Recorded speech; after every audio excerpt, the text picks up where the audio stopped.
कनकमहामणिभूषितलिङ्गं फणिपतिवेष्टितशोभितलिङ्गम् दक्षसुयज्ञविनाशनलिङ्गं तत्प्रणमामि सदा शिवलिङ्गम्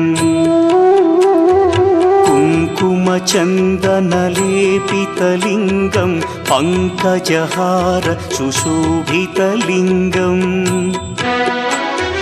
सञ्चितपापविनाशनलिङ्गं तत्प्रणमामि सदा शिवलिङ्गम्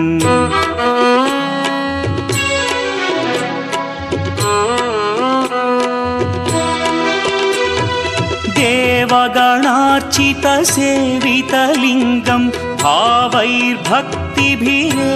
च लिङ्गं दिनकरकोटिप्रभाकरलिङ्गम्